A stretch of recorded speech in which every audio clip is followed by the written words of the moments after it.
Hi mga Mima, Rhoda is here. For today's video, pag-uusapan natin ang DAEM or Disbursement Account Enrollment Module ng SSS. Ano ang DAEM o Disbursement Account Enrollment Module?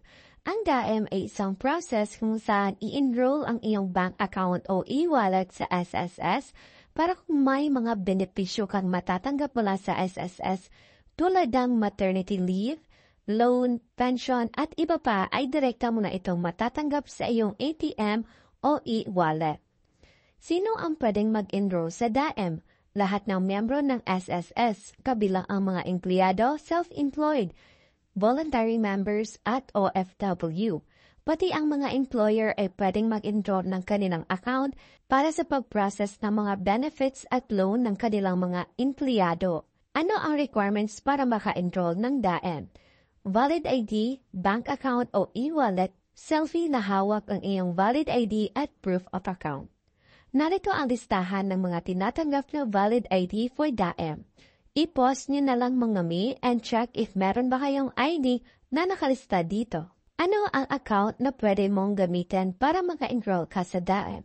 Bank account, verified e-wallet, remittance transfer companies or cash payout outlet katulad ng M-Lawyer. So for bank account, i-ensure natin na yung bank account name ay match sa iyong SSS account. And bank account must be active and nakakatanggap ng funds. And dapat yung account number ay included sa iyong ATM or bank passbook. Sa e-wallet naman, ang common platforms na ginagamit ngayon is GCash or PayMaya or kilala na ngayon as Maya. I-ensure natin na yung e-wallet natin is fully verified. For remittance transfer companies or cash payout outlets, katulad ng M-Lawyer, tandaan na may maximum payout limit ito and meron ding additional processing fees. So make sure na naka-inquire kayo sa kanilang fees. Take note, ito ay para lamang sa mga walang access sa bangko o e-wallet. Kailangan itong i-confirm sa SSS branch. So what is the purpose or reason bakit kayo nag-apply ng DAEM? Kasi hindi lahat ng disbursement channel or account ay pare-pareho. Ibig sabihin, hindi lahat ng loan o benefit disbursement ay pwedeng dumaan sa iisang account lang. For your guidance, maaari mong i-check ng table para malaman kung aling disbursement channel ang applicable sa specific loan application o benefit claims mo. Kung ang SSS application mo ay about sa unemployment benefit, retirement benefit, funeral benefit, disability benefit, death benefit, at sa mga self-employed voluntary members o FW members na mag-a-apply ng sickness and maternity application, applicable lahat ng disbursement channels ng UMID ATM, Union Quick Card, bank, e-wallet at RTC or cash payout outlet. Para naman sa salary loan at pension loan, ang qualified lang na disbursement account is Bangko, UMID Card, and UMID ATM. Ang e-wallet at cash payout outlets ay hindi qualify. Para naman sa mga employer kung mag-a-apply kayo ng sickness and maternity application para sa iyong empleyado, ang qualified lang na disbursement channel ay ang bank account. So, how to enroll our disbursement account? So, to enroll your disbursement account, mag-login lang tayo sa SSS account. So, search yung sss.gov.ph and then mag-login.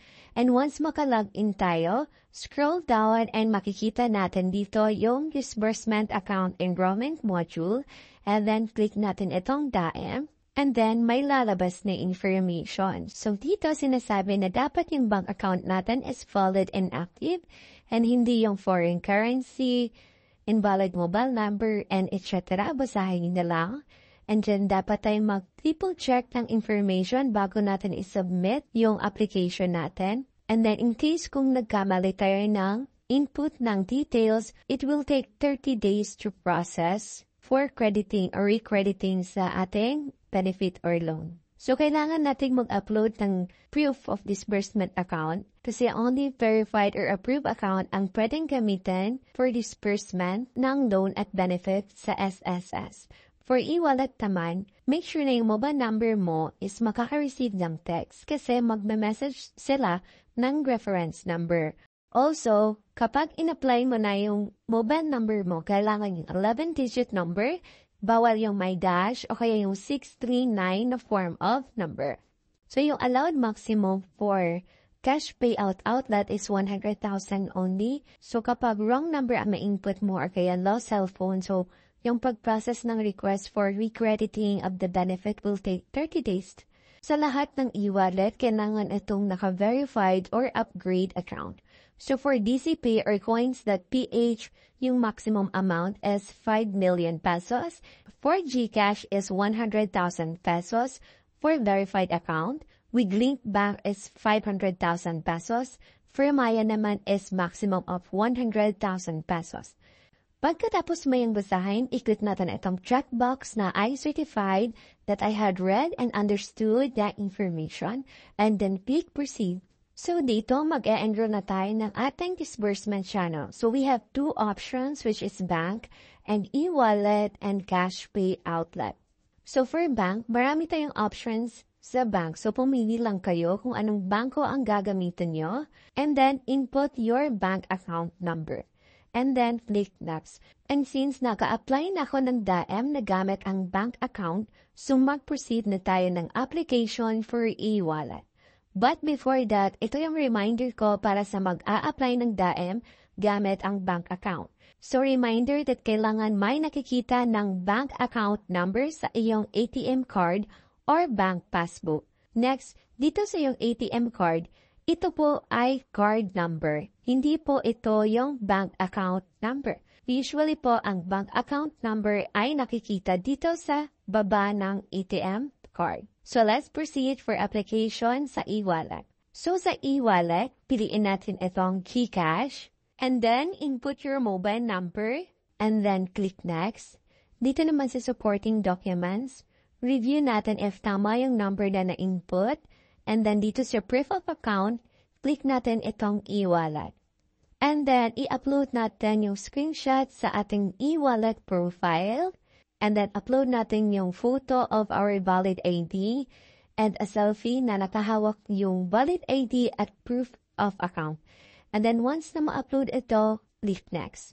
Dito naman sa review section, ay i-review mo kung tama ba yung number na na-input mo and yung mga photos na na-upload mo. If tama lahat ng ipasa mo, ay i-click itong checkbox na I certify that this all information are true, and then click enroll. Dito sa enroll section ay may confirmation na naka-enroll ka na ng disbursement account with transaction number. And makikita mo din dito sa gilid ang iyong active disbursement account and application. Sa bank, ito yung active disbursement account ko, at sa ating e-wallet, ang status dito ay for branch approval. So, click done. So, pwede mo din itong i-cancel. Click the cancel button and merong mag-pop up na message na you are about to cancel your disbursement account. If willing kang i-cancel ito, then click proceed. It means na cancel na ang iyong application for disbursement account. Ito naman ang active disbursement account ko sa aking bangko. Pwede din natin itong i-deactivate. So, click deactivate. May mag-pop up na message na ibig sabihin kapag na-deactivate itong disbursement account na ito ay hindi na po pwede natin itong i-enroll ulit dito sa SSS disbursement account. So, click deactivate kung gusto nyong i-deactivate ang iyong account number. And then, makakatanggap din tayo sa ating email account ng confirmation email sa pag-apply at pag-cancel ng ating SSS Disbursement Account Enrollment Module. So, ilang araw ba para ma-approve ang SSS Disbursement Account Enrollment? Usually, it will take 3 to 7 working days and makaka-receive din tayo ng email notification ng ating Disbursement Account Enrollment kung approve ba ito or reject. Next question is, pwede ba tayong mag-enroll ng multiple accounts? Yes, pwede po tayong mag-enroll ng multiple account, at least 3 disbursement account. And then, kailangan natin mag-set ng 1 primary disbursement account para share natin ng and loan sa SSS. So, ano ang mga karaniwang dahilan ng pagkaka-reject? So, number 1 dyan is malabo o hindi malinaw ang mga pictures na in-upload mo kay SSS. Hindi tama ang pagka-crop ng ID. Dapat kasi buong ID yung nakikita. and then hindi tugma ang pangalan sa ID at SSS record, o kaya naman ang ID or bank account ay hindi kabilang sa listahan ng mga tinatanggap ng SSS, o kaya ang selfie ay isang ID lang ang hawak, kailangan dalawa ang hawak, yung ID at proof of account. Ano naman ang dapat kong gawin kung rejected ako sa enrollment ng aking disbursement account? Kung rejected naman po kayo, may reasons naman po yon.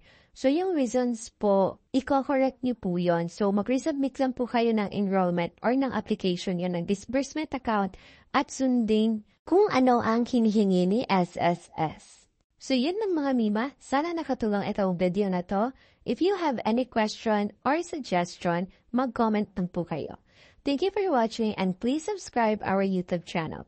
If you want to know more about SSS, watch our other videos.